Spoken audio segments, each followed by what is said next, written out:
Hey YouTube, welcome back to a new video. Today I'm going to be chatting a little bit about the games I'm currently playing. So the first game I want to mention came out on April 1st. It's pretty much out on everything, but I have been playing it on the Xbox because it came out on Game Pass.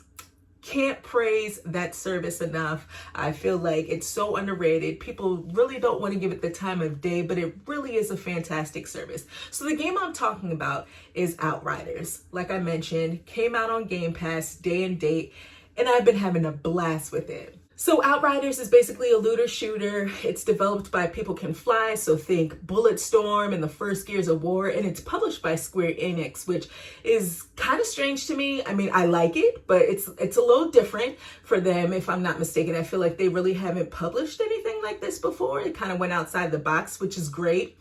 A lot of people compare Outriders to Destiny because it is a looter shooter, but I couldn't really get into Destiny. I don't know what it was about that game. Couldn't get into it. I think Outriders, for me personally, I think that it feels like a low, I'm going to say low budget, but I'm not going to say it in like the worst possible way that you can think of it, right? But it's kind of like a low budget Gears of War mixed with Borderlands. Low budget just might not be the word. It's definitely not as polished. There are some bugs in this game, some things that just annoy me. For instance, inviting people to play with is all buggy.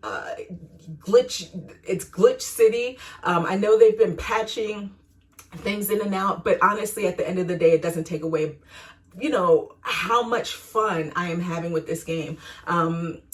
It's been a while that I've played with anyone online. I actually played with Miss Swag, a friend of mine. She's over on Twitch. Couple weekends ago, we got on Saturday and Sunday. I think it was Saturday and Sunday, and we played some co-op, had fun with that. I haven't completed the story yet, but the reason why I'm enjoying the game so much is because it's like the perfect mix of that looter shooter like loop, basically, I don't know what's going on in the story. I really could care less, okay? It might be the best story ever. I kind of just skipped the cut scenes, which I typically don't do, but that just shows how much I really don't care about the story. For me, it's all about the gameplay. And I'm saying that as if the gameplay is amazing, but it's not. The shooting feels a little off. But I know I've been a little negative on this game, but honestly, at the end of the day, it's just something about that perfect loot of that, not perfect loot, but that perfect loop of looting and shooting. You know what I'm saying? You're going into an environment and just shooting things up and grabbing the loot.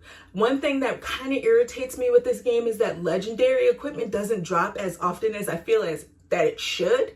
That's a little annoying, but with all things said, it's a lot of fun. And I feel like I can't complain that much about it because it's Game Pass, right? It's part of Game Pass. I didn't purchase the game at $70 or whatever it is, but it's pretty awesome.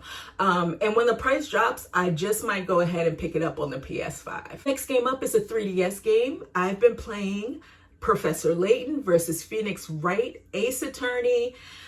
Oh my gosh, this has been in my collection for a while, okay, for a good long while. And I just really was in the mood to play a Phoenix Wright game.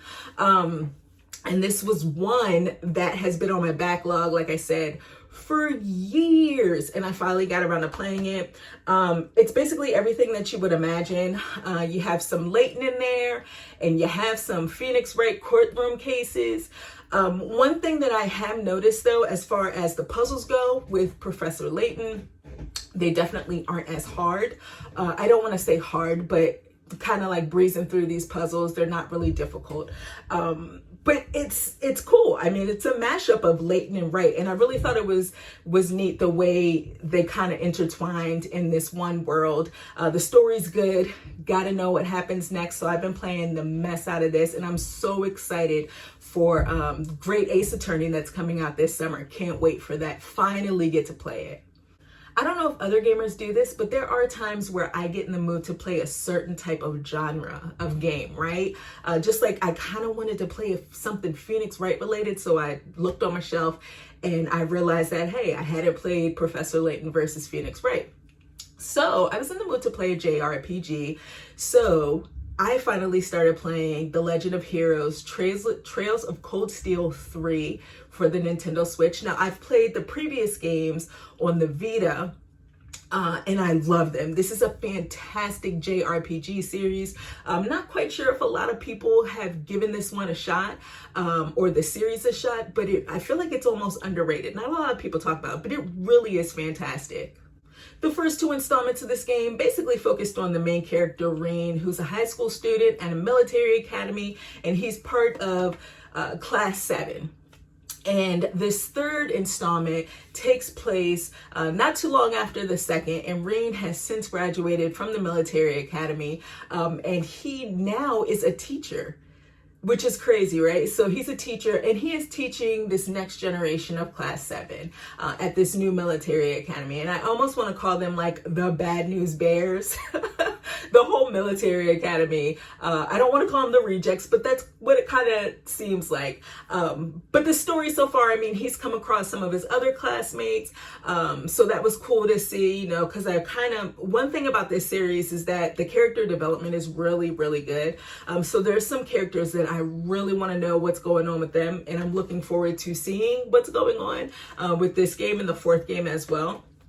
But yeah, I'm about, I want to say less than 10 hours in, and I'm enjoying it a lot. It's basically your typical JRPG, but there's a twist. I mean, there's some mech play in there, which is a lot of fun. I'm typically not into games with any type of mech association. I don't know, just doesn't really do anything for me. But the turn-based battles with the mechs in this game are pretty fun. It also kind of feels like Persona, because while Wright is not a high school student anymore, you kind of do the thing where, you know, you have your off day and you can choose what you want to do and build those relationships and learn more about the people that you're with, to see, you know, just where the story goes. And I like that a lot. If I'm not mistaken, I have a long way to go in this game. The previous games I spent almost close to 70 hours, so I'm not quite sure when I'll be done with this. Hopefully I'll be done with it within the next month, because I do want to play Ys 9 that's coming out on the Nintendo Switch. But yeah, Trails of Cold Steel 3, pretty badass so far. And then the last game here for the PlayStation 4, it's NieR Replicant, version 1.22474487.139. Serious stuff. So this is a remake of sorts. The original NieR came out, I think it was 2010, and it came out for the PlayStation 3 and the Xbox 360. I played a bit of it on the Xbox 360 and was not feeling it.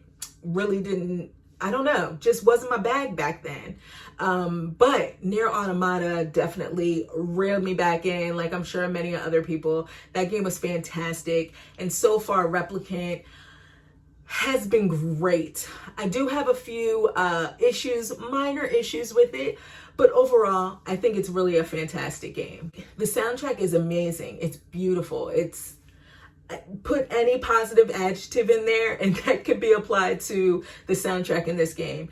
Really is fantastic. I'm also enjoying the story. I found myself being like, oh my gosh, like, what am I about to get into? Am I going to be sad? Am I going to cry? Like, what's really going to happen here, right? And the gameplay is a lot of fun. Really enjoyed it, enjoying beating up these shadow monsters. That's a blast, along with the magic that you have. Also like Vice, the book, fantastic, hilarious, right? I think that's all great. One of my problems with the game, and it's really not a problem, but I just find it annoying. There's no fast travel. Look at me, you know what I'm saying? Complain about silly things, but there is no fast travel. And for someone like me that likes doing everything that I possibly can, because this is, I guess, you know, you could call it an open world game, because there are side quests. There are a lot of side quests. So when I'm going to one city, you know, to complete a side quest, then I have to go all the way back to my original city is a pain in the butt. I know you can ride like this boar or whatever it is, but it's really not, really doesn't help. I wish there was a fast travel. So despite me complaining about the fast travel in this game, I will say I absolutely am enjoying this game so much. I find myself thinking about it when I'm not playing it, which is pretty weird, but it's the truth. I kind of just want to know what's going to happen, you know? To this boy's sister, like, what's going on in this world? Like, give me the details I need to know, right? So that's basically what I've been playing lately. Please let me know down below what you guys have been playing. I would love to hear what awesome video games you guys have been experiencing. I want to thank all of you for watching this video, and I'll check you next time.